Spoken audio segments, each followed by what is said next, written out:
Olá, crianças do quarto ano, tudo bem com vocês? Espero que sim.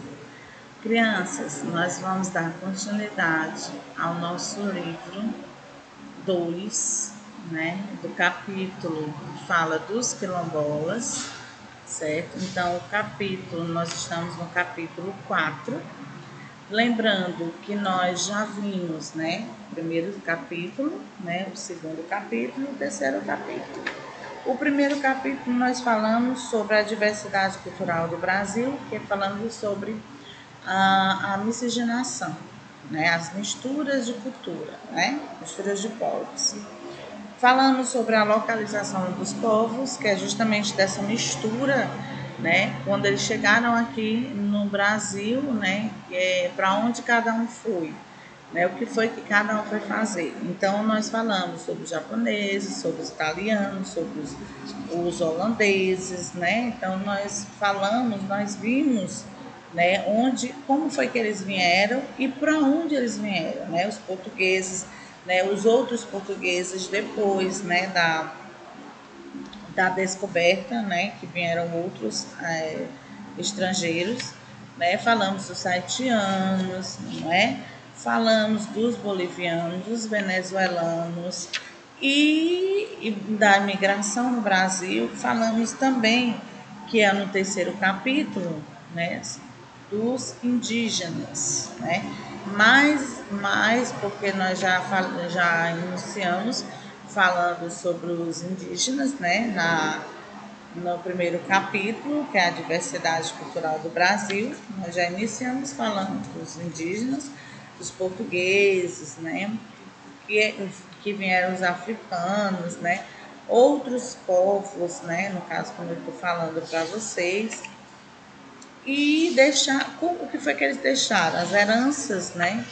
Que nós temos algumas heranças que deixado por esses povos que passaram, né? Que ainda vêm, né? Não só visitar, mas alguns que moram aqui no Brasil, né? Por algum motivo, ou para melhor condições de vida, ou por conta da economia, né, no país dele que não estava bem, ou por procurar um estudo melhor, né, a procura de estudo, ou a procura, né, de uma melhor condições para dar para a família, para eles mesmos. Então tem muitas características, né, e o porquês, né? Então nós falamos também sobre isso, não foi? Muito bem. E no terceiro capítulo nós falamos sobre os indígenas, né, a população indígena, né, falamos sobre as regiões onde tem a maior ocupação de população indígena, né? Nós sabemos que é no norte e no segundo lugar vem o nordeste, a nossa região, né? Então, o terceiro lugar nós sabemos que é o centro-oeste, quarto lugar o sudeste e o quinto no sul.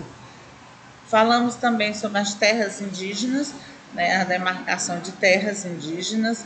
Falamos também na parte de agricultura. Falamos da Fundação Nacional do Índio, que é a FUNAI, né, qual é a missão dela, né, que sabe que é proteger, né, e promover os direitos dos povos indígenas, não é? Falamos também dos grupos indígenas, né? Falamos dos ticunas, guaranis, Yanomami, né? Então, falamos de um pouquinho de cada, né? Do que a tia mencionou aqui. E aí nós vamos agora continuar falando sobre os quilombolas no capítulo 4. Né? Então, no capítulo 4, nós já iniciamos falando dos quilombolas, né? Que são os habitantes, né? Dos chamados quilombos, né? Que nós sabemos que os quilombos eles são uma parte que fundamental da nossa história, da história brasileira, né? Da nossa sociedade. Falamos que no passado os quilombos eram organizados por escravizados fugidos, né, escravizados fugitivos, né, rebeldes, que libertavam do poder dos senhores, né, da escravidão, porque eles sofriam muito, passavam muita necessidade. E a partir do momento que dava para eles fugirem, eles fugiam, né? E não queria ser capturado, porque para não sofrer de novo as agressões, né? Que eles sofriam, os maus tratos, não é? E nós sabemos também, foi dito também, né, que os quilombos, ele foi o chamado, o mais importante, né, foi o quilombo dos Palmares, né, que portanto é lá que foi a formação do quilombo, na prática da resistência, né, à escravidão, né, então eles queriam resistir à escravidão, não é? Então, gente, os quilombolas até hoje, né? As pessoas celebram os quilombos, aliás, né? Que fazem parte da. Ainda hoje falam, né? Tem um ano que o Zumbi dos Palmares, que fundou, né? Ele tem uma data comemorativa e eles comemoram, né? E falam também dos quilombos, né?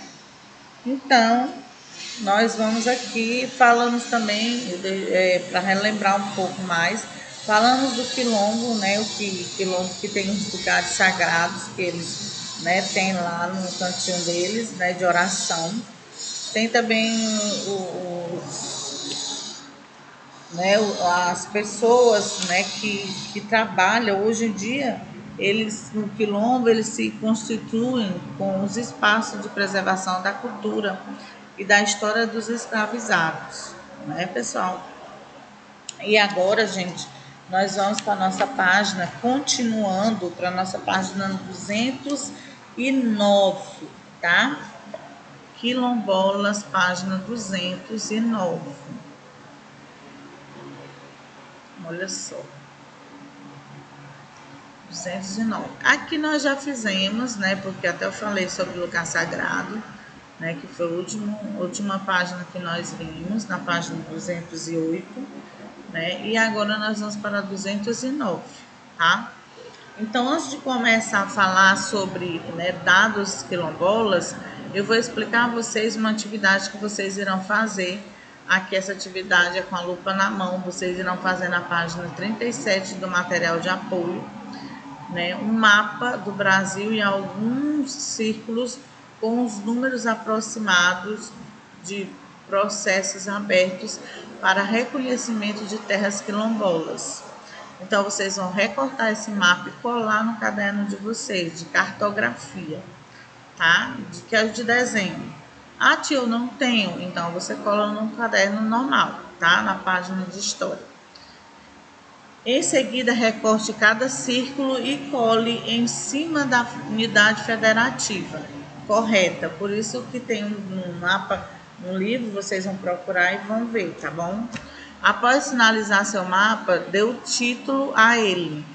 Depois disso, você deverá responder às perguntas propostas pelo professor. Isso quando nós retornarmos em sala de aula, tá bom? Então, vamos voltar aqui para, né, o que está falando sobre dados quilombolas. Atualmente, são mais de 80 mil famílias quilombolas vivendo em todas as regiões do Brasil. Mas apenas uma pequena parte já foi reconhecida, mais de 1.700 comunidades ainda estão com processos abertos, a maioria na região nordeste do país. Vamos dar continuidade. Falei sobre material de apoio, né? E agora nós vamos falar sobre, né, para saber mais, tá? Pedro Miguel Arcanjo, mais conhecido como Pedro Papiri, é um dos patriarcas de uma comunidade quilombola na cidade de Santa Cruz de Goiás, no estado de Goiás. Ele já tem mais de 100 anos e é a história viva do lugar. Os técnicos da Fundação Cultural Palmares assim o descreveram. Vamos aqui. Ainda lúcido e perspicaz, seu Pedro passeia pela praça e ruas vizinhas, sempre sorridente, cativando a todos. Na entrevista, contou que seus pais foram escravizados e que vieram para a região para trabalhar na roça e nas minas de ouro. Também contou que sempre participava das festas dos negros, tocando caixa. O município de Santa Cruz de Goiás, formado a partir de 1729, com as entradas em busca do ouro, tem na arquitetura de seus casarões a marca expressiva da identidade do negro na formação da cultura santa cruzense. Então, o seu Pedro aqui é bem inteirão, 100 anos, pessoal? Pois é. Então, vamos aqui na nossa página, agora 210, tá? Então, censo agropecuário. As formas para reconhecimento e valorização dos quilombos ainda precisam ser bastante desenvolvidas. De modo geral, o reconhecimento é feito com base na autodefinição da comunidade. Isso é, os quilombolas devem se entender como povo remanescente dos escravizados. Essa autodefinição precisa ser acompanhada de documentos e provas que permitam a conclusão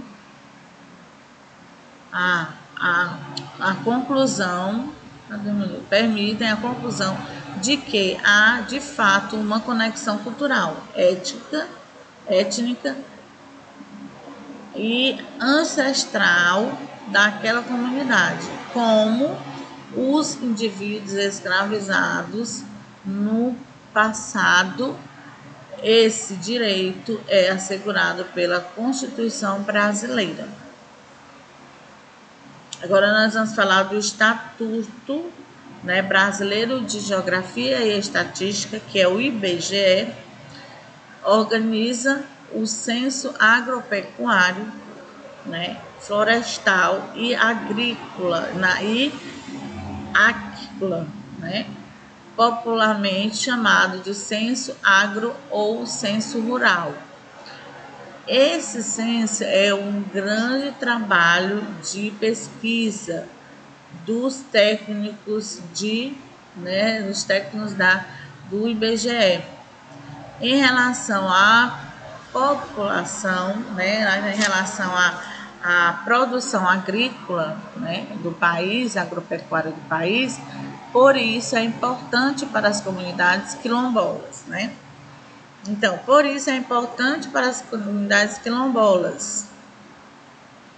Você já estudou que as comunidades quilombolas estão, em sua maior parte, envolvidas com a produção agrícola, Ela tem maior parte. Por isso, devem ser valorizadas como local de produção, assim como os quilombolas podem ser entendidos como produtores rurais. Então, aqui nós temos a explicação.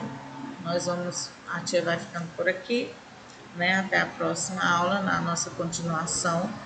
Nós revisamos, a tia revisou um pouquinho do conteúdo do capítulo 1, do capítulo 2, do capítulo 3, e agora estamos no capítulo 4, no nosso L2, para que você lembre, recorde, Então, tem a página 114 para vocês realizarem, tá bom?